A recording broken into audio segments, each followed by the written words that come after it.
किसान भाइयों, आप सभी का स्वागत है किसान हेल्पर चैनल में।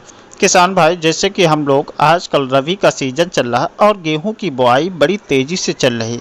रबी में प्रमुख फसल गेहूं की होती है। हम लोग गेहूं की फसल लगाते हैं और यहाँ पर हम कुछ वैरायटियों का चयन करते हैं और हर किसान ये चाहता है कि हमें उन्नतशील वैरायटी मिले या जिससे हमें गेहूं की फसल से बहुत अच्छा उत्पादन मिले। तो आज हम एक वैरायटी की बात करेंगे, DBW-303, जिस करड़ वैष्णो। इसकी क्या खासियत है, कब लगाएं और बीज मात्रा क्या रखें, क्या क्या तरीके अपनाएं जिससे जो है ये वैरायटी हमें बहुत अच्छा उत्पादन दे। किसान भाई, इससे पहले एक छोटी सी रिक्वेस्ट है, जो लोग चैनल पर नए हैं वो चैनल को सब्सक्राइब कर लीजिए और पास वाली घंटी को अवश्य दबा दीजिए ताकि खेती बाड़ी संबंधित सभी वीडियो आप तक पहुंचती रहें।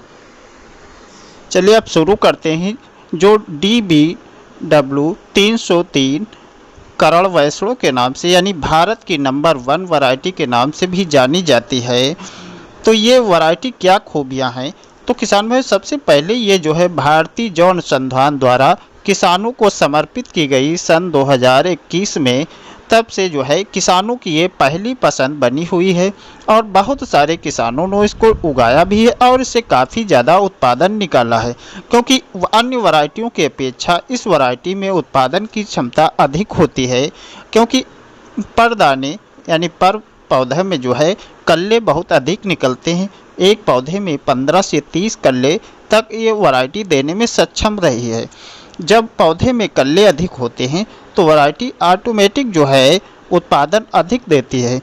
और जो है इसके तने की बात की जाए तो तना काफ़ी मजबूत होता है यानी और ऊंचा होता है। ऊंचाई की बात करें पौधे की तो 95 से 100 सेंटीमीटर तक ऊंचाई इस पौधे की होती है, यानी मध्यम होती है, ना बहुत ज़्यादा होती है ना बहुत कम होती है।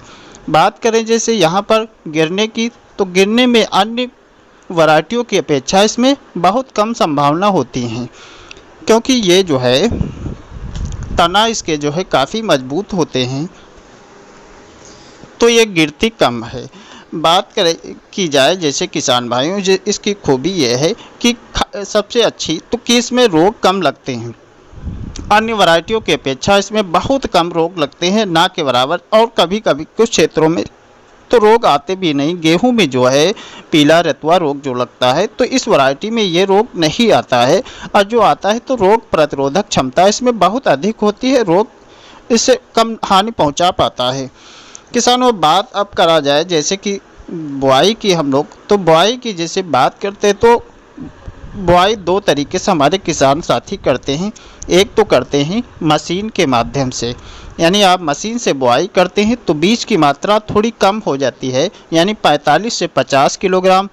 और बहुत सारे हमारे किसान भाई छिड़कन बीज से बुआई करते हैं तो उनके लिए 50 से 55 किलोग्राम बीज की मात्रा प्रति एकड़ रखनी होगी। यदि आप इतना बीज देते हैं, बीज हाँ यहाँ पर देख ले बीज का जमाव कितने परसेंटेज है। यदि बीज का परसेंट जमाव कम है तो आप थोड़ा बीज बढ़ा भी सकते हैं। बुआई के बाद किसान भाइयों, जैसे हमें सिंचाई की बात आती है तो अन्य वैरायटियों की अपेक्षा इसमें कुछ पानी ज़्यादा लगते हैं, क्योंकि ये जो है हमारे क्षेत्र में, जैसे हम जिस क्षेत्र में खेती करते हैं वहाँ से 5 से 6 पानी लगते हैं। वैसे भी बताया गया है कि ये वैरायटी में एक पानी जो है अन्य वैरायटियों की अपेक्षा अधिक लगता है। ये क्यों लगता है? क्योंकि इसलिए जो ये लंबे अवधि की वैरायटी है, तो आप जो है यानी 155 दिन में, 150 से 55 दिन में पककर तैयार होती है, तो ये पूरा समय लेती है। तो आप यहाँ पर सिंचित क्षेत्र में इस वैरायटी का चयन करें जहाँ पानी की व्यवस्था हो। जिस क्षेत्र में पानी नहीं हो तो वो वहाँ पर ये वैरायटी ना लगाएं। किसान भाई, जैसे कि हम लोग 25 अक्टूबर से और 10 नवंबर तक इसकी बुआई जो कर लेते हैं तो ये हमें बहुत अच्छा उत्पादन देती है, क्योंकि ये जो है इसमें फुल टाइम लगता है 155 दिन अभी जो बताया है, तो इसलिए जो है इसकी बुआई जो है हमें 10 नवंबर तक लगभग कंप्लीट कर लेनी चाहिए। यदि आप दिसंबर में कोई बुआई करते तो इसका चयन ना करें, क्योंकि ये लेट हो जाएगी। जैसे कि फरवरी और मार्च में गर्म हवाएं चलने लगती हैं और वैरायटी ये फसल को काफ़ी नुकसान पहुंचाती हैं, तो ये जब आप समय से वैरायटी लगाते हैं तो वो हवाएं इसको नुकसान नहीं पहुंचा पाती हैं। किसान भाई अब इसके दाने जो होते हैं काफ़ी बढ़िया चमकदार होते हैं, बड़े होते हैं और एक वज़न होते हैं। 1000 दानों का मिनिमम वज़न जो है 45 से 47 ग्राम के लगभग होता है। किसान भाई जैसे अब हम कहाँ लगा सकते हैं, तो इसको जो है उत्तरी पश्चिमी राज्यों में और मध्य राज्यों में लगा सकते हैं। किसान भाइयों जैसे कि हमने ऊपर बताया है उत्पादन, तो ये उत्पादन इससे भी अधिक निकालने में सक्षम रही है, लेकिन आपके खेत पर आपके ऊपर डिपेंड करता है कि आपने खेत की अच्छे से तैयारी की है, यानी खेत की गहरी जुताई करके यदि कंपोस्ट गोबर की खाद डाली है और बेसल डोज यानी बुआई के समय आपने पर्याप्त खाद मात्राएं दी हैं, जैसे डीएपी, एमओपी, पोटास और यूरिया और सल्फ़र आदि चीज़ों का मिश्रण करके बुआई की है, तो जो हमने बताया है इससे भी ज़्यादा उत्पादन निकाल के देने वाली ये वैरायटी है।